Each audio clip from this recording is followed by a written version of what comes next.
Meron ng birth certificate.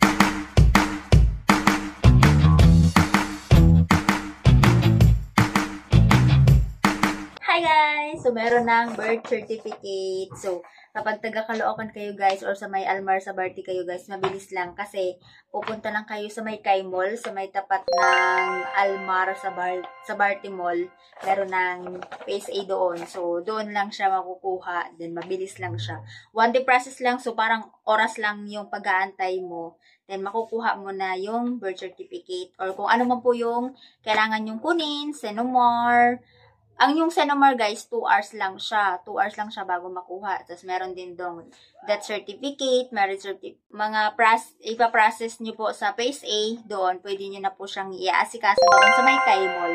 So, ito yung form na ibibigay sa inyo guys kapag kukuha kayo ng birth certificate. Tapos, pipilapan nyo lang siya. So, kung ilang copy, i-check nyo lang yung dito. Tapos, kailangan yung pangalan, i-capital letter nyo na lang siya para hindi kayo magka-problema.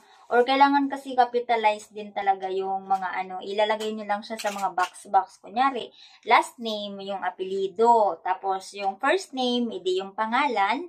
Tapos, kung middle name niya.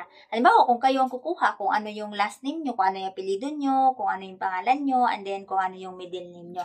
So, kailangan kompleto dito guys, sunod-sunod. Tapos, kung kung babae ba siya or lalaki, tapos yung birthday, so kailangan kompleto. Tapos, kung saan siya pinanganak.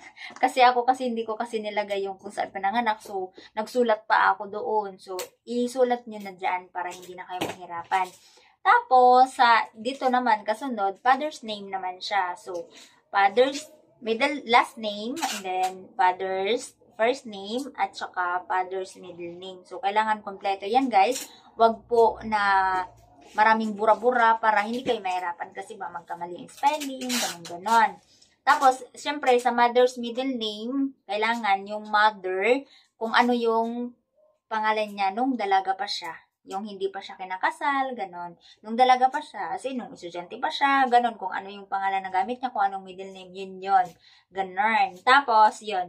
Ilalagay niyo po dito kung anong purpose. Kasi nilagay, meron dito, claim benefits, maglo-loan, or employment, local, ganun, mga choices na school requirements, tapos meron ding passport, travel, tapos employment abroad, and then others. Kapag wala naman dito yung reason kung bakit kayo kukuha ng birth certificate, pwede namang others. Or kung estudyante, ilalagay nyo lang siya na school requirements. Then, kapag mag-abroad po kayo, ilagay nyo na ng passport or travel. So, kumuha kayo ng birth certificate kasi ikakasal kayo.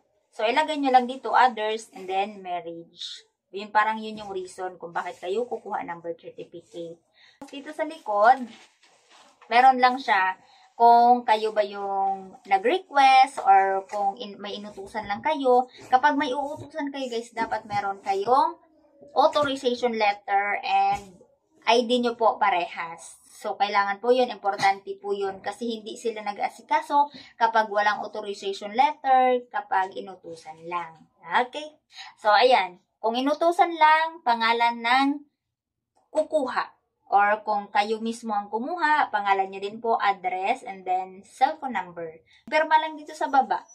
Ayan, pirma. Tapos, kung ano yung ID na ipoprovide po ni. Tapos, pagpunta nyo po doon, kailangan meron kayong appointment. Ako, nag-walk-in ako guys. In-assist ako kasi kahapon daw, nagkaroon ng down yung system nila. So, yung mga lahat ng naka-appointment kahapon, hindi nila makita kasi nagkaroon ng problema sa system nila. So, kaya nag-aasikaso sila ng walk-in today. So, saktong-sakto talaga guys at pagpunta ko doon, kasi wala ko appointment. So, sakto, pagpunta ko doon, nag-a-accept sila ng walk-in. So, kung ako sa inyo guys, kapag wala kayong appointment, dapat meron kayong national ID. Kapag wala kayong national ID, dapat meron kayong appointment. So, hindi daw sila nag-aasikaso ng walk-in kasi prioritize nila yung may appointment or pag walang appointment, merong national ID. So, ngayon guys, ako, naka-walk-in lang dahil nag-down yung system nila kahapon. So, thank you po Lord. Hindi na sayang yung pagpunta ko. So, basta guys, pumunta lang kayo sa Kai Mall. sa 3rd floor noon, doon po yung kuhaan. As in, PSA siya guys. Pagpasok niyo po doon, PSA siya. Then, meron naman doon na first step, second step, ituturo din naman sa inyo. Then, kung saan kayo magbabayad, tapos bago kayo pumunta, ituturo din naman sa inyo lahat yun guys ng guide. So, maliit lang naman siya, tapos unti lang yung tao. Yun yung maganda pag doon ka kumuha. Tapos, syempre, pag senior and PWD, priority po ang pagkuha doon kasi kayo po yung mauuna sa pila. Mabilis lang yung pag 30 minutes lang or wala pang 30 minutes. Natapos na ako sa pagbabayad, sa pag-process. Inantay ko na lang siya na ma-release. So, mabilis lang.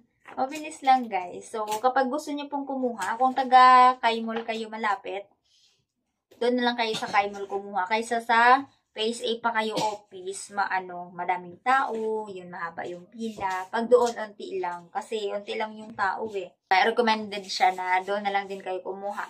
Kapag hindi naman kayo taga Caloocan or hindi kayo taga Kaimol malapit, doon sa may Sabarte, pwede naman kayong kumuha kung saan po yung mga mall na meron sa inyo, mga Robinson. Depende naman po yun kung saan kayong lugar. Pwede naman po kayong magtanong. Or pwede nyo pong isearch sa Google kung anong lugar nyo po, kung ano pong malapit na PSA sa inyong lugar, ganon. Makikita naman po yun doon. Basta, hindi sila nag-accept ng walk-in, maliban lang po today dahil nag-down po yung system nila. So, pag halimbawa, nag-down ulit yung system nila, so baka mag-asikaso ulit sila ng walk-in, pero yung tinanong ko, hindi sila nag-asikaso talaga ng walk-in. Dapat merong appointment or merong national ID. Kapag walang appointment, national ID. So, paulit-ulit ako, no? Hindi kasi yun kasi yung importante, guys. Kapag wala kayong appointment, dapat meron kayong national ID. Kapag wala kayong national ID, dapat meron kayong appointment. So, ganun lang yun. Ganun lang siya ka-importante. Kaya inuulit-ulit ko. So, kaya ang damit din, dapat, yung mga damit nyo, guys, yung may mga ganito, may manggas.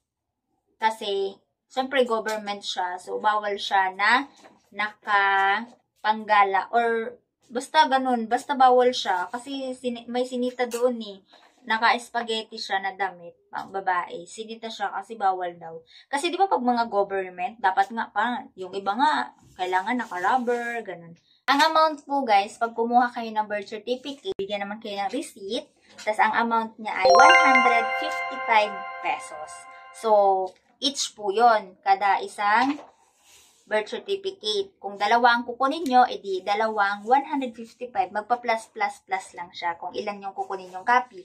So, kapag isa lang, 155 pesos. So ganun lang siya guys, kadali.